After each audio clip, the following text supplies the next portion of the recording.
Assalamualaikum warahmatullahi wabarakatuh. Selamat pagi, salam sejahtera bagi kita semua.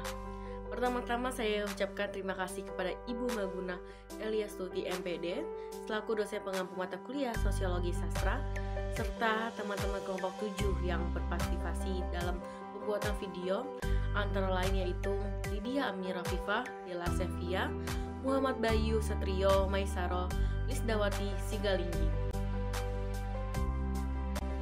Pendekatan mekanisme universal strukturalisme genetik ditemukan oleh Lucien Goldman, seorang filsuf dan sosiolog Rumania, Prancis. Teori ini dikemukakannya pada tahun 1956 dengan terbitnya buku The Hidden God, A Study of Tragic Fiction in the Pensées of Pascal and the Tragedies of Reason. Teori dan pendekatan yang dimunculkan ini dikembangkan sebagai sintesis atas pemikiran Jean Piaget, Georgi Lukács, dan Karl Marx. Menurut Farouk, tahun 2003 bulan 12, Goldman percaya bahwa karya sastra merupakan sebuah struktur. Artinya, ia tidak berdiri sendiri, melainkan banyak hal yang mengoyongkan sehingga ia menjadi satu bangunan yang otonom. Akan tetapi, Goldman tidak secara langsung menghubungkan antara teks sastra dengan struktur sosial yang menghasilkannya, melainkan mengaitkan terlebih dahulu dengan kelas sosial dominan. Sebab struktur itu bukanlah sesuatu yang statis, melainkan merupakan produk dan sejarah yang terus berlangsung, proses strukturalisasi dan destrukturisasi yang hidup dan dihayati oleh masyarakat asal teks sastra yang bersangkutan. Strukturalisme genetik mencoba mengkaitkan antara teks sastra, penulis, pembaca dalam rangka komunikasi sastra dan struktur sosial. Secara definitif, Ratna tahun 2006 halaman 123 menjelaskan lebih lanjut bahwa strukturalisme genetik adalah analisis struktur dengan memberikan perhatian terhadap asal-usul teks sastra. Meskipun demikian, sebagai teori yang sudah teruji validitasnya, strukturalisme genetik masih ditopang oleh beberapa konsep teori sosial lainnya. Fakta Kemanusiaan Farouk tahun 1999 bulan 12, subjek kolektif pandangan dunia, strukturasi dan struktur karya sastra dan dialektika pemahaman penjelasan. Konsep-konsep inilah yang membawa strukturalisme genetik pada masa kejayaan sekitar tahun 1980 hingga 1990.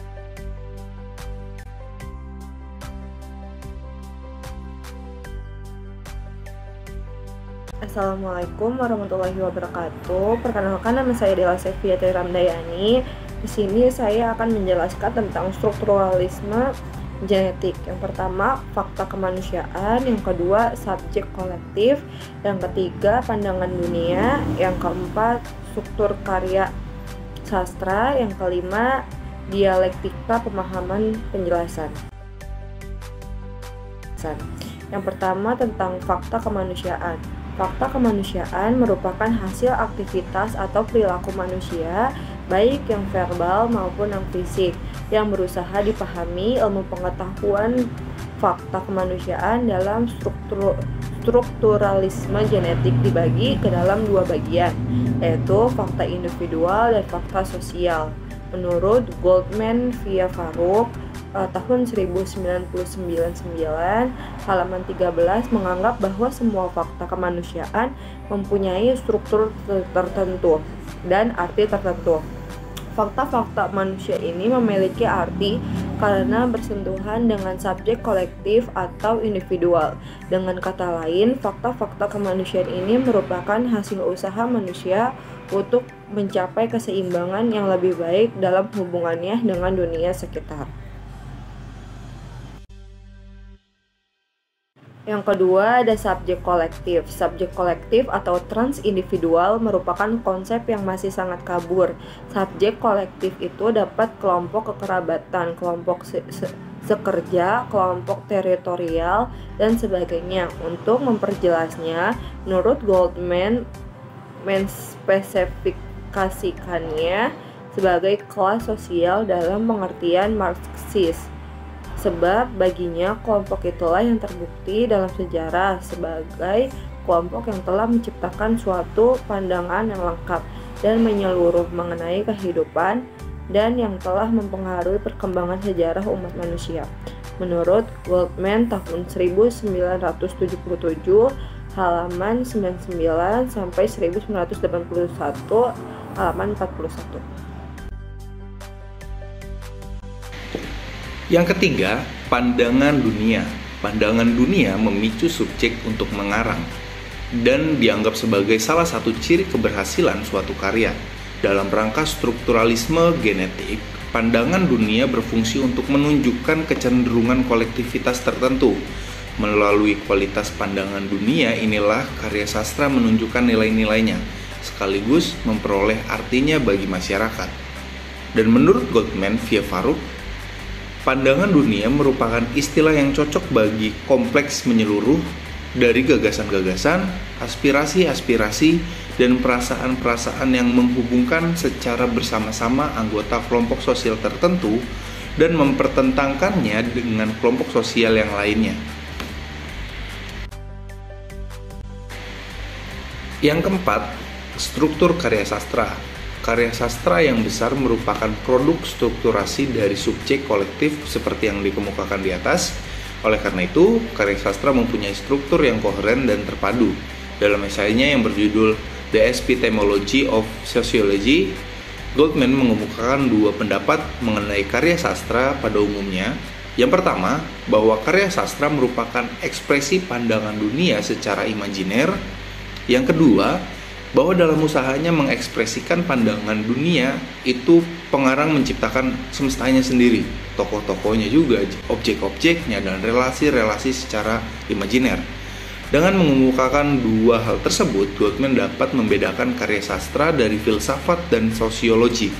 Menurutnya, filsafat mengekspresikan pandangan dunia secara konseptual, sedangkan sosiologi dengan mengacu pada empiritas. Selanjutnya, yang kelima, dialektika pemahaman penjelasan.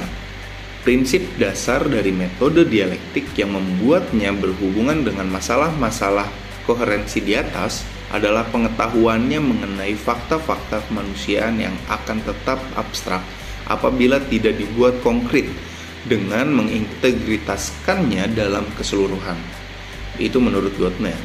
Sehubungan dengan itu, metode dialektik mengembangkan dua pasang konsep, yaitu keseluruhan bagian dan pemahaman serta penjelasan.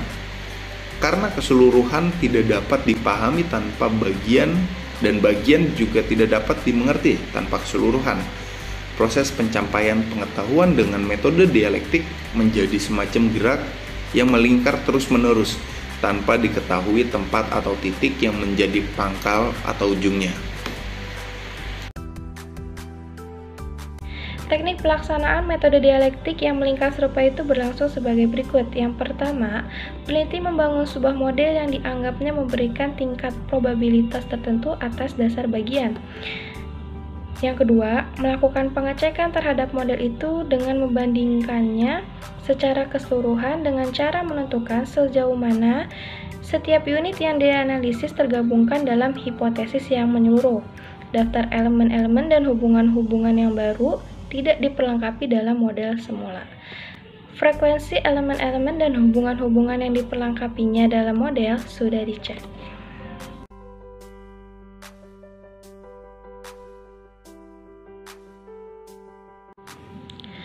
Penelitian dengan metode strukturalisme genetik. Sapardi Djoko Damono memberikan ciri-ciri strukturalisme genetik sebagai suatu metode, yaitu 1. Perhatiannya terhadap keutuhan dan totalitas. Kaum strukturalis percaya bahwa yang menjadi dasar telaah strukturalisme genetik bukanlah bagian-bagian totalitas, tetapi jaringan hubungan yang ada antara bagian-bagian itu yang menyatukan menjadi totalitas. 2.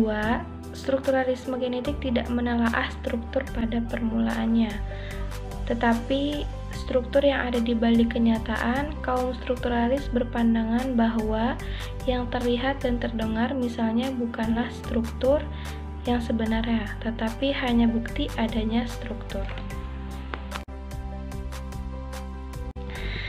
3. Analisis yang dilakukan oleh kaum strukturalis menyangkut struktur yang sinkronis bukan akronis.